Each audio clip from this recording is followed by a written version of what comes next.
일란 혁명 수비대가 호르무즈 해협에 기배를 매설했고 워싱턴 포스트는 한국 시간 4월 23일에 의회 기밀 브리핑을 인용해서 이걸 다 치우는데 최소 6개월이 걸린다고 보도했습니다. 펜타곤은 바로 다음날 그건 과장이다.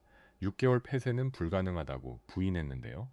재밌는 건 부인하면서도 지금 이 순간 소혜정이 기회를 제거하고 있다는 사실은 인정했다는 거예요.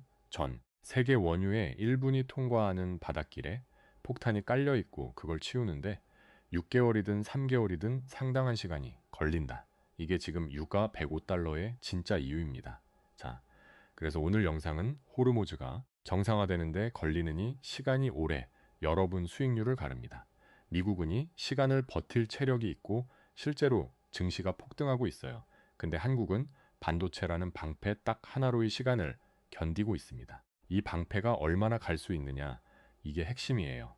오늘 영상에서 호르무즈 카운트다운이 왜 시작됐는지, 그리고 카운트다운이 끝났을 때 어떤 반전이 올 수 있는지 세 가지를 차례로 풀어드리겠습니다. 끝까지 보시면 지금 포트폴리오를 어떻게 짜야 하는지 답이 나옵니다. 자, 먼저 지금 호르무즈 해협에서 무슨 일이 벌어지고 있는지부터 정리할게요. 올해 2월 28일 미국과 이스라엘이 이란을 공습했습니다.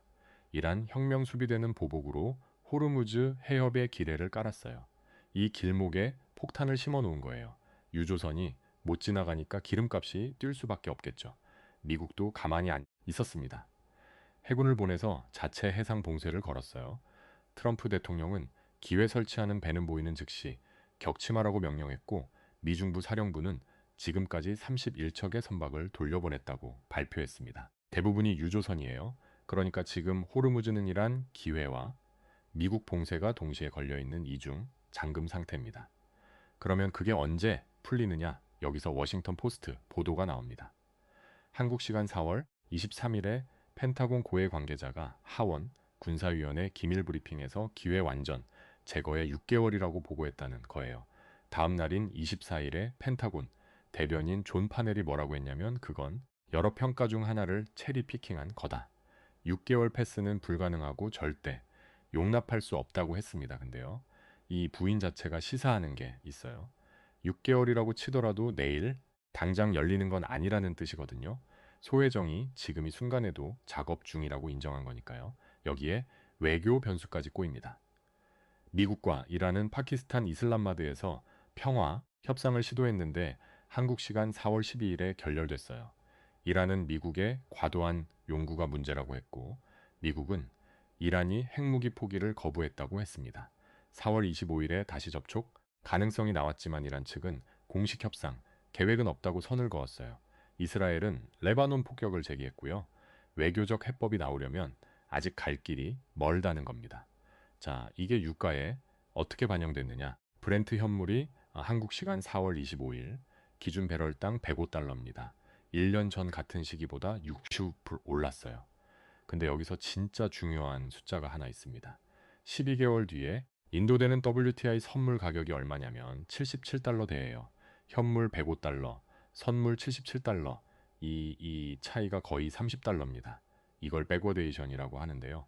쉽게 말하면 지금 당장 기름이 급해서 현물은 비싸지만 1년 뒤에는 공급이 풀릴 거라고 시장이 베팅하고 있다는 뜻이에요. 이 정도 규모의 백워데이션은 역사적으로 1973년 오일 쇼크, 1979년이란 혁명, 1990년 걸프전 이때나 나왔던 수준입니다. 시장은 지금의 105달러가 영구적이라고 보지 않아요. 호르무즈가 열리면 빠질 거라고 보는 겁니다만 한 가지 리스크가 있어요. 역사적으로 트레이더들은 공급 차질이 얼마나 오래 가는지를 항상 과소평가했습니다. 2023년 말에 후티 반군이 홍해에 수에즈 운하 통행을 막았잖아요. 그때도 다들 금방 해결될 거라고 했는데 지금까지 정상화가 안 됐어요. 호르무즈도 같은 길을 밟을 수 있다는 겁니다. 레거데이션이 말하는 건 결국 해소된다는 것이지 내일 해소된다는 게 아닙니다. 정리하면 이래요. 호르무즈가 정상화되는 시점이 3개월, 후든 6개월, 후든 그 사이에 유속간 100달러 이상 환경은 계속됩니다. 카운트다운 동안 버틸 수 있는 나라와 나라의 격차가 벌어진다는 게 핵심이에요. 그런데 이 100달러짜리 기름값을 콧방귀 끼면서 버티는 나라가 있습니다. 바로 미국인데요. 도대체 어떻게 가능한 건지 지금부터 그 비밀을 파헤쳐 보겠습니다. 1970년대를 한번 떠올려 보세요. 아랍 산유국이 수출을 끊자 미국 주유소 앞에 차가 수백 매무씩 줄을 섰습니다. 물가가 폭등했고 주식시장은 반토막이 났어요. 유가가 오르면 미국 경제가 쓰러진다. 이건 그때 각인된 공식이었죠. 근데 지금 브렌드유 105달러인데 SP500이 어떻게 되고 있냐면요. 사상 최고치를 경신하고 있습니다. 3월 30일에 S&P 500이 6,343까지 빠졌어요. 호르무즈 봉쇄의 협상, 결렬까지 겹치면서 공포가 극에 달했던 시점이죠. 근데 거기서 반등해서 한국 시간 4월 25일 새벽 종가가 7.15입니다. 한 달도 안 돼서 13% 올랐어요. 나스닥은 더 미쳤습니다. 4월 16일에 12거래일 연속 상승이라는 기록을 세웠는데 이게 2002년 7월 이후 17년 만에 최장 연승이에요. 한국 시간 4월 25일 새벽에는 나스닥이 240836으로 사상 최고 종가를 찍었습니다. 유가가 100달러를 넘었는데 기술주가 역대급 랠리를 한다. 70년대 상식으로는 말이 안 되는 겁니다. 왜 이게 가능해졌느냐? 미국 경제의 체질 자체가 완전히 바뀌었기 때문입니다. 크게 세 가지예요. 첫 번째, 에너지를 덜 먹는 경제가 됐습니다. GDP 1달러를 만드는 데 쓰는 에너지 양을 에너지 강도라고 하는데요. 이게 1950년대 대비 58%가 줄었어요. 왜냐하면 미국 경제의 주력이 철강이나 자동차 같은 중공업에서 소프트웨어, 금융, AI 같은 서비스업으로 완전히 넘어갔거든요. 코드 한 줄 짜는데 기름이 필요합니까? 엔비디아 칩게 하는데 원유가 들어갑니까? 안 들어가죠. 그래서 유가가 올라도 경제 전체에 미치는 충격이 옛날과는 차원이 다릅니다. 올해 4월 플래시 PMI를 보면 서비스업, 제조업 모두 확장 구간에 있어요. 105달러 유가, 속에서도 경기가 돌아가고 있다는 뜻입니다. 두 번째, 미국이 이제 기름을 사는 나라가 아니라 파는 나라가 됐습니다. 쇠혁명 이후 미국의 원유 생산량이 폭발했는데요.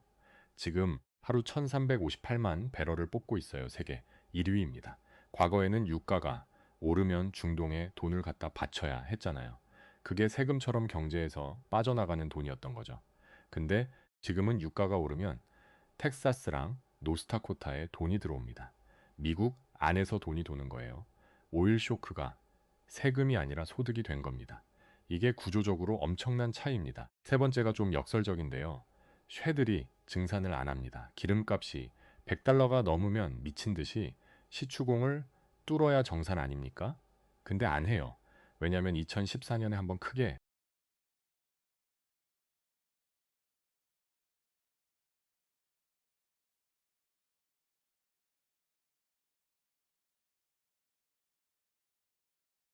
되었거든요. 그때도 유가가 100달러 넘으니까 너도 나도 시추했다가 유가 폭락하면서 쉐들이 줄줄이 파산했어요. 그 트라우마 이후로 쉐들이 자본, 기울이라는 걸 철저히 지킵니다. 걸면 시추 대신 배당하고 자사주 사들이는 거예요. 전망치를 보면 올해 연간 평균 생산량이 1350만 배럴 수준인데 이건 작년이랑 거의 비슷합니다. 확 늘리지 않아요. 이게 투자자 입장에서는 오히려 좋은 소식이에요. 공급이 갑자기 쏟아져서 유가가 추락할 위험이 낮다는 뜻이니까요. 에너지 기업 주가가 안정적으로 갈 수 있는 바탕이 됩니다. 이 세 가지가 합쳐지니까 미국은 유가 100달러를 버티는 정도가 아니라 오히려 즐기고 있는 겁니다. 에너지 섹터 ETF인 엘리의 선행 PER이 지금 16배 수준인데 S&P 500 평균이 24배, 테크가 30배인 걸 감안하면 여전히 싸요. 유가 고공행진이 길어질수록이 섹터가 계속 돈을 벌어다 줄 구조라는 거죠. 자, 그런데요. 미국이 버틴다고 한국도 버틸까요? 같은 100달러 유가인데 한국에서는 완전히 다른 이야기가 펼쳐지고 있습니다. 여기서부터 진짜 중요한 이야기가 시작됩니다. 미국은 기름을 파는 나라서 유가가 올라도 돈이 들어온다고 했잖아요. 한국은 정반대입니다. 기름 한 방울 안 나는 나라예요. 원유 수입의 61%를 호르무즈 해협에 의존하고 있었습니다. 나프타는 54%요. 그 길이 지금 막혀 있어요. 한국 정부가 얼마나 급했냐면 미국산, 호주산 원유로 공급선을 급하게 전환하면서 2억 7, 300만 배럴을 별도로 확보했다고 발표했습니다. 3월 원유 수입량은 하루 249만 배럴로 2023년 8월 이후 최저치를 기록했고요. 기름을 구하긴 구하는데 더 멀리서 더 비싸게 사와야 하는 상황이에요. 여기에 환율이 기름을 붓습니다. 원달러 환율이 지금 1476원대예요. 기름값은 달러로 결제하잖아요. 유가가 오르는 것도 모자라서 달러까지 비싸니까 원화로 환산한 에너지 수입, 비용은 이중으로 뛰는 겁니다. 미국에게 100달러 유가가 축복이라면 한국에게는 저주에 가깝다는 거죠. 그러면 한국 증시가 박살이 났느냐? 아닙니다. 코스피가 4월 23일에 장중 6번 557로 52주 신고가를 찍었어요. 4월 24일 종가도 6,475입니다. 기름값 폭등의 환율 폭락인데 지수는 역사적 고점 근처라는 거죠. 이게 가능한 이유가 딱 하나 있습니다. 반도체예요. SK 하이닉스 1분기 실적이 매출 52조 5천 8백억 원, 영업이익 37조 6천억 원이에요. 영업이익률이 72%입니다. 100원 팔면 72원이 남는다는 뜻이에요. 세계 파운드리 1위, TSMC의 영업이익률이 58%인데 그걸 가볍게 넘어섰습니다. 삼성전자는 영업이익이 57조 2천억 원으로 전년 대비 755% 증가했고요. 이 두 회사가 얼마나 압도적이냐면 삼성과 하이닉스의 합산 시가총액이 코스피 전체의 41%를 넘어섰습니다. 1년 전에 22%였는데 41%가 된 거예요. 거의 두 배로 뛴 겁니다. 수출 지표는 더 놀랍습니다. 4월 1일부터 20일까지 한국 전체 수출이 전년 대비 49.4% 증가한 504억 달러를 기록했는데요. 이 중에 반도체 수출만 183억 달러로 182.5% 5% 증가했어요. 글로벌 기관 투자자들의 움직임도 흥미로워요. 에버딘, 인베스트먼트의 한 펀드 매니저가 대만 반도체 주식을 팔고 한국 메모리 반도체를 샀다고 공개적으로 밝혔습니다. 대만에서 한국으로 반도체 자금이 로테이션 되고 있다는 실제 증거예요. 여기에 한국 국채가 후세이 세계 국채 지수에 편입될 전망인데 골드만삭스는 이걸 통해 500억에서 700억 달러 규모의 패시브 자금이 유입될 거라고 추정합니다. 여기까지 들으면 한국도 괜찮은 거 아니야 하실 수 있는데요. 이게 양날의 검입니다. 반도체가 너무 잘 되는 게 오히려 문제예요. 코스피의 41%가 두 종목에 몰려 있다는 건 반도체가 흔들리는 순간 지수 전체가 무너진다는 뜻이거든요. 3월에 외국인 자금이 238억 달러 빠져나갔습니다. 4월에 42억 달러가 돌아왔는데 빠진 돈의 수준이에요. 그리고 돌아온 돈의 대부분이 삼성, 하이닉스의 두 종목에 집중됐어요. 반도체 빼면 한국 시장은 사실 아직 회복이라고 부르기 어려운 상태입니다. 지금 한국 증시는 두 다리가 아니라 외발자 정보를 타고 있는 겁니다. 반도체라는 바퀴 하나로 페달을 미친 듯이 밟고 있어요. 지금은 속도가 붙어서 안 넘어지지만이 바퀴가 펑크나는 순간 그러니까 헤이 BM이나 DDR5 수요의 피크아웃, 신호가 나오는 순간 균형을 잡아줄 다른 바퀴가 없어요. 근데요, 이번 주에 반도체판 전체를 뒤흔든 사건이 하나 터졌습니다. 모두가 잊고 있던 이름이 화려하게 부활했어요. 어디냐고요? 바로 인텔입니다. 인텔이요. 솔직히 다들 끝난 회사라고 생각했잖아요. 엔비디아한테 AI 시장 뺏기고 TSMC한테 파운드리 뺏기고 주가는 몇 년째 바닥에던 그 인텔이요. 근데 한국 시간 4월 24일 새벽에 1분기 실적을 발표했는데 시장이 뒤집어졌습니다. 월가 컨센서스가 주당 순이익 1였어요. 일상 본전 치기를 예상한 거죠. 근데 실제로 나온 숫자가 29C입니다. 예상치의 29배를 때린 거예요. 매출도 136억 달러로 예상을 크게 넘겼고 주가가 하루 만에 23.6% 폭등했습니다. 이게 1987년 이후 인텔의 최대 일간 상승폭이에요. 뭐가 달라진 거냐면요. 데이터 센터 부문 매출이 전년 대비 22% 증가한 51억 달러를 기록했습니다. 핵심 메시지는 이거예요.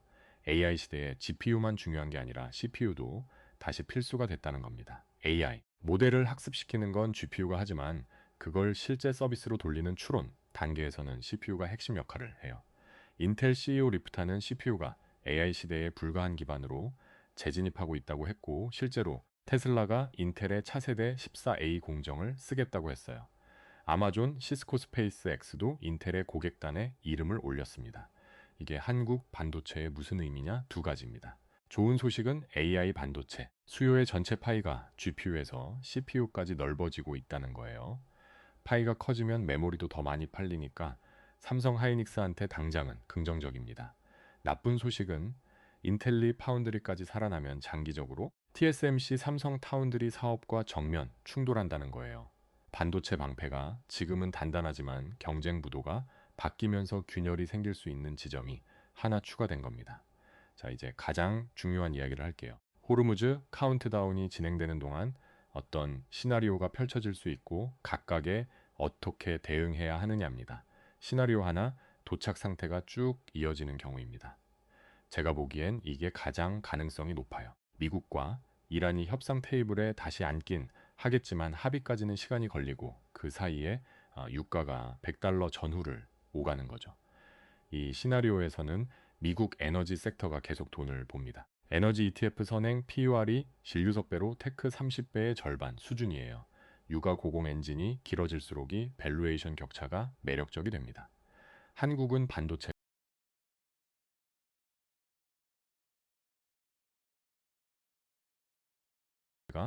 방패 역할을 계속하지만 에너지 수입 비용이 경상수지를 갉아먹으면서 원화, 약세 압력이 유지돼요. 시나리오 2, 호르무즈가 예상보다 빨리 열리는 경우입니다. 외교적 불파구가 나오면 유가가 급락합니다. 선물 시장이 이미 77달러를 가리키고 있으니까 현물이 거기로 수렴하는 거예요. 이때 에너지 주는 차익 실현 구간이 되고 대신 정유, 석유, 화학이 반등 후보가 됩니다.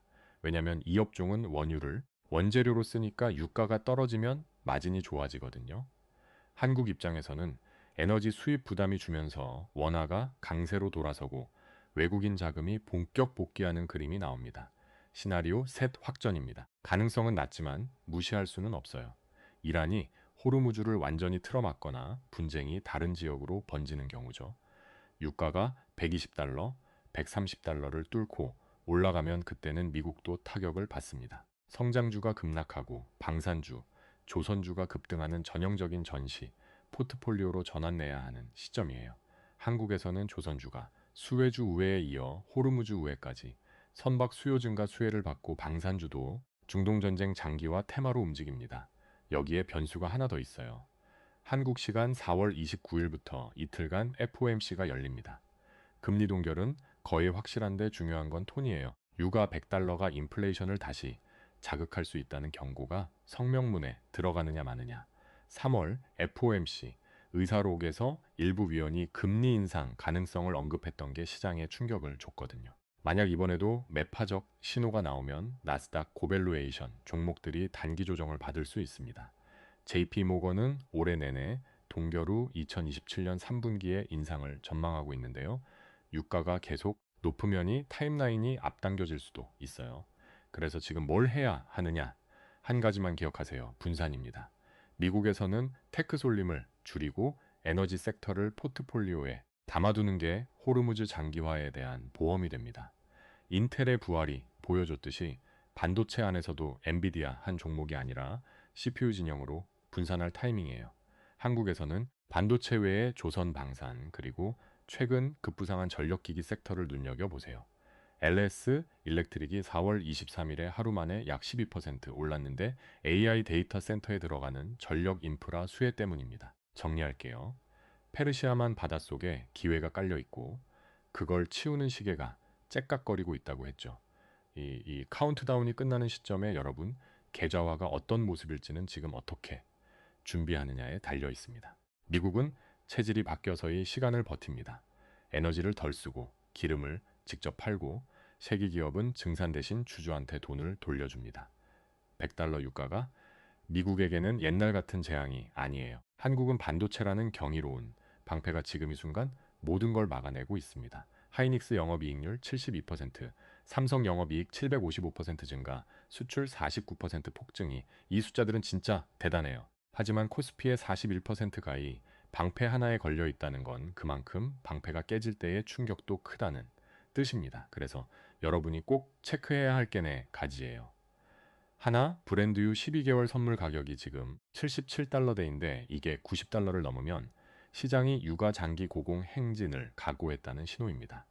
둘 호르무즈 해협 세발 통행량이 회복되기 시작하면 유가 하락의 시작점이에요. 셋 한국 시간 4월 30일 새벽에 나오는 FOMC 성명문에서 유가발 인플레이션을 얼마나 강하게 경계하느냐가 단기 방향을 결정합니다. 넷 음악 SK 하이닉스와 삼성전자의 2분기 가이던스에서 HBM, DDR5 수요에 꺾임이 보이면 한국 시장 전체의 경보음입니다.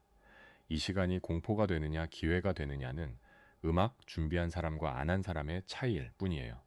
오늘 영상이 그 준비에 도움이 되셨으면 좋겠습니다. 지금까지 방구석 원런 버핏이었습니다. 감사합니다.